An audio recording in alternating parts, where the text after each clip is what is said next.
Bom, agora que a gente já acabou de fazer a validação do valor de venda, né? Então, uma etapa importantíssima.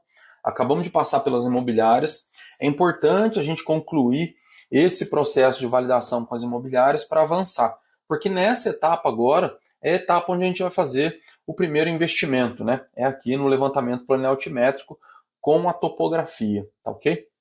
Então, lembrando aqui aonde nós estamos, né?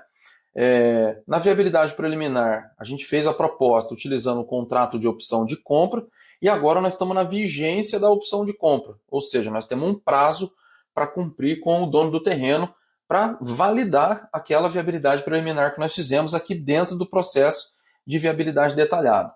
Dentro da viabilidade detalhada, a gente startou o processo com o advogado e o contador, principalmente com o advogado nessa fase, para ele fazer a viabilidade jurídica, né?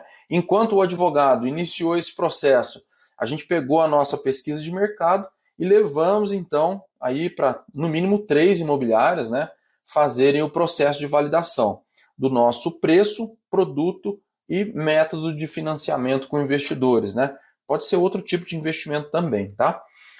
E agora a gente vai fazer a topografia. A partir do momento que nós validamos o preço de venda, ou seja, a gente validou uma etapa da nossa viabilidade anterior, né? Então, de repente o preço de venda está certo, está tudo nos conformes. Ou então não, a gente precisou fazer um reajuste para cima ou para baixo, enfim. Se estiver próximo ali da onde nós imaginamos, quer dizer que a nossa viabilidade preliminar está andando no caminho que a gente havia traçado lá atrás, né? E agora a gente parte então para os custos. Lembra? Primeiro o preço de venda, depois o custo, a diferença disso, a gente encaixa as outras variáveis aí, né? Para a gente começar a fazer o estudo de custos, a gente precisa do projeto. E para fazer o projeto, que é a próxima etapa, a gente precisa fazer o levantamento planealtimétrico, uma etapa importantíssima do nosso processo, né? O levantamento planealtimétrico, ele acontece justamente antes da gente partir para o detalhamento dos projetos. Por que a gente faz isso, pessoal? Porque o engenheiro e o arquiteto, né, que forem fazer o projeto arquitetônico, o estudo do projeto estrutural, né, enfim, definir os projetos para a gente, eles precisam desenhar em cima do terreno real, né? Então, isso é para fins do estudo de custo e de engenharia. Mas aqui a gente tem uma etapa importante a cumprir também, que tem a ver com a viabilidade jurídica que o advogado está fazendo lá. Vamos imaginar que o terreno aqui seja muito menor e que a gente precise depois de um processo de retificação de área no cartório. Isso aqui vai entrar na viabilidade jurídica junto com a viabilidade técnica aqui. Será que aquilo que a gente imaginava, o terreno é menor, né? Eu contei a história para vocês da pessoa que veio fazer mentoria comigo, tinha um projeto aprovado, o projeto ficou inviável, né? Então, via de regra, todo terreno tem alguma diferença de metragem. Via de regra é assim. Especialmente os terrenos de meio de quadra, né? Aqueles que não são de esquina, que ficam no meio da rua ali. Em bairros antigos, se você tem terrenos vazios, em bairros que já estão instalados aí há mais de 10, 15 anos, o pessoal já vem construindo, com certeza tem terrenos com diferenças mais significativas, porque as pessoas vêm construindo ali, né? Cada um tomando um pedacinho a mais e acaba tendo uma diferença grande nos terrenos que sobram, tá? Por isso também a importância de fazer isso mesmo que você vá comprar o terreno. Então, antes de comprar, para você ter certeza daquilo que você está comprando, fazer então o levantamento planealtimétrico, tá? Para poder corrigir essas diferenças aí, ter certeza de que o projeto que a gente quer fazer é viável naquele local. Olha só, a gente está seguindo aquela estratégia aqui do menor investimento com maior resultado, eliminando incertezas. O último levantamento que eu fiz, eu vou mostrar para vocês, foi num terreno de 10 por 25, me custou R$650. Tá? Se você partir para um terreno de 500 metros, ele não chega a R$1.000, eu acho, de custo. Tá ok? Eu vou mostrar aqui o levantamento para vocês já já. É uma etapa importantíssima do nosso processo, porque ele vai liberar a certeza para a gente de desenhar em cima do terreno real, que já existe lá. Às vezes tem uma diferencinha, mas o engenheiro ou arquiteto desenhando consegue ajustar aquilo e nem muda preço de venda nem nada. Tá ok? Então, essa fase serve para isso. Eu vou mostrar para vocês agora, dentro dos últimos 3 projetos que eu fiz, os 3 levantamentos, os últimos que nós fizemos, tá? Esse aqui do Residencial Ana Amélia foi o levantamento que eu fiz há mais tempo, tá? Então a gente tem aqui o processo de topografia, tá? O topógrafo manda para a gente em PDF e em DWG, isso é importante, combinar de fazer essa entrega com RT, tá? Com anotação de responsabilidade técnica, e é dessa forma que ele faz esse levantamento aqui, ó. Isso aqui que é o levantamento plano altimétrico. Vocês vão ver que tem esse desenho em S aqui no meio, é que esse terreno ele foi cortado por uma máquina, o pessoal estava tirando terra lá, é um terreno de esquina, né? Aqui vocês podem ver o arco aqui da esquina e o tanto de terra que as máquinas tiraram lá. Então esse terreno ele tem, se vocês derem uma olhada aqui no perfil longitudinal, ó, a gente tem aqui em cima a parte mais alta e ele vem descendo até a parte mais baixa aqui.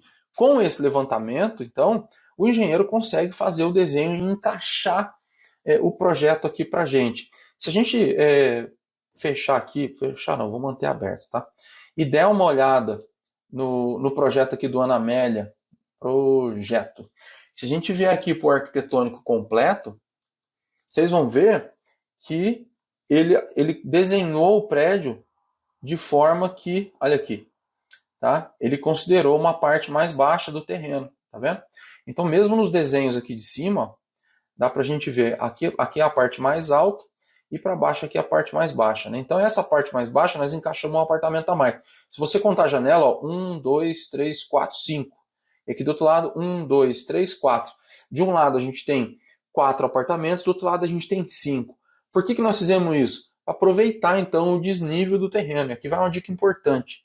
É sempre melhor trabalhar de forma que você faça o mínimo de movimentação de terra, tanto corte quanto aterro. Nesse caso, nós usamos a topografia do terreno para poder colocar uma unidade a mais embaixo. Então, o terreno é em declive, né? Olhando para o prédio aqui, o terreno desce assim, e a gente precisa nivelar o terreno para poder construir. Você pode tanto fazer um aterro aqui desse lado, você pode fazer um pilotis, que é uma estrutura de concreto armado que nivela o terreno. No nosso caso, nós conseguimos colocar um apartamento a mais aqui nesse local. A topografia vai ajudar nisso, ou seja, o investimento de R$650 que produziu aqui R$250 mil a mais para a gente, né? Que sem isso o engenheiro não conseguiria fazer o desenho. E aqui para vocês verem a importância disso, é que na prefeitura, o que o pessoal utiliza para aprovar é isso aqui, ó, um desenho simplificado. Esse desenho simplificado não mostra como que acontece esse desnível, tá? Então, é importante para a gente desenvolver o levantamento planaltimétrico, nesse caso aqui, tá? Para o engenheiro poder, então, fazer um desenho nesse formato, tá? Desse jeito, ó, ele planejou aqui a caixa de escada, tem os cortes, né? A gente vai precisar desse projeto mais adiante para poder fazer os quantitativos, mas olha aí como que tá feito aí, né? Os desenhos do prédio. Olha aqui o corte, olha que bacana, ó, o desnível, dá para enxergar certinho aqui, ó. Baseado nesse levantamento planaltimétrico, tá, pessoal? Olha aqui, a gente tem mais cortes, ó. Olha aqui o desnível da rua, tá vendo? E aí isso não seria possível sem esse levantamento aqui, tá? Então esse aqui foi o projeto do residencial Ana Amélia. Agora a gente vai dar uma olhada no Maria Morgado, que foi o penúltimo que eu fiz, tá? Aqui no Maria Morgado, nós fizemos uma topografia, olha só, é diferente, mas ele também tem um perfil longitudinal, se vocês derem uma olhada aqui, ó, que é em desnível. E aí nós usamos a mesma estratégia de colocar um apartamento a mais, para poder fazer, então, adequar aqui no terreno. Isso não seria possível se a gente não tivesse feito o levantamento planaltimétrico. Essa é a importância que eu quero trazer para vocês aqui nesse levantamento, tá ok? E aí a gente tem o mesmo estudo aqui,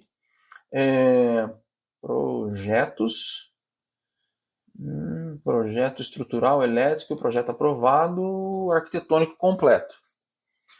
Mesma coisa, ó, tá vendo? A gente tem um prédio em desnível e nós utilizamos a mesma estratégia para poder colocar um apartamento a mais embaixo, tá? E aí ele consegue reproduzir, olha aí, ó, ele consegue reproduzir isso no projeto arquitetônico completo para a gente, ó, o projeto que vai orientar a gente a construir o prédio, tá? Vai ficar nesse formato aí, ó. Ok?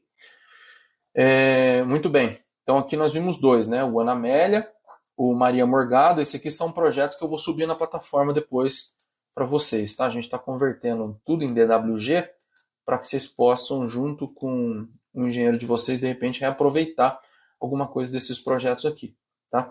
E aqui a gente tem o Helena Maria, que é um prédio que a gente está começando a fazer agora, tá? A gente tem aqui o projeto aprovado, ó. Aprovado e alvará, aprovado e simplificado. Olha aí, esse aqui é o projetinho aprovado e simplificado, ó. Tá vendo? E aí, a gente tem a topografia. Isso aqui que eu queria mostrar para vocês, olha aí. Aqui não tem desnível. Se a gente, por exemplo, a gente não tem aqui nem perfil longitudinal, pelo que vocês podem ver, demonstrando para a gente, tá? Porque a gente tem, o terreno é planinho, facinho de construir nesse caso aqui. Mas ele deu uma diferença, não sei se vocês conseguem ver aqui do lado, ele tem uma barriguinha, tá vendo? Então o terreno está com 253 metros quadrados, 25. E na matrícula do terreno, tá que ele tem 250, se não me engano. Ele está com 3 metros quadrados a mais. Porque deu uma diferencinha ó, de 10,03 na frente. Aqui do lado ele abre um pouco. Tá? Ele faz uma barriguinha do lado aqui. E aí ele acabou, na extensão do terreno, ficando um pouco maior. E aí, o projeto estrutural foi elaborado com base... Aqui, deixa eu ver se eu tenho um projeto estrutural aqui para mostrar para vocês. Projeto estrutural. Vamos lá. Eu não sei se eu vou... Aqui, ó. Olha que bacana. Esse projeto estrutural já foi elaborado com base no levantamento topográfico, tá? Eu não sei se dá para ver aqui, a gente já tem a barriguinha aqui já no terreno. Tá vendo? Esse projeto aqui é a alocação das estacas. A gente vai ver isso aqui mais à frente, tá? Então, é dessa forma aqui que a gente faz, então, o nosso levantamento planel altimétrico, levantamento topográfico, para poder fornecer subsídio tanto para o engenheiro desenhar, quanto para o advogado fazer a viabilidade jurídica, porque se tiver alguma diferença aqui a gente comunica com o advogado. E olha só que interessante, se você estiver comprando um terreno, esse aqui é um investimento que você vai fazer de 650, aqui é 650 reais, mas quanto maior o terreno, maior o preço, mas não é proporcional, tá? É um investimento que você faz que você pode livrar o seu capital de um prejuízo enorme aqui com esse levantamento planel altimétrico. Então essa é uma fase que eu costumo, é uma etapa que eu costumo realizar antes de dar sequência no projeto, né? A gente fornece isso aqui para o engenheiro para ele poder desenhar em cima do terreno real, né? Com o levantamento planel altimétrico. Aqui eu quis mostrar para vocês esses 3 exemplos para mostrar que a gente tem exemplos em declive e aí a utilidade da aplicação do levantamento planel altimétrico, e a gente tem um exemplo aqui do terreno plano, que também vocês viram que fica mais simples, né? Mas é isso, tá bom? Deixa aqui embaixo para mim os seus comentários, como que foi a sua experiência aí com levantamento planel altimétrico, tá? Se tiver qualquer dúvida também deixa aqui pra gente. Valeu, obrigado e até a próxima aula.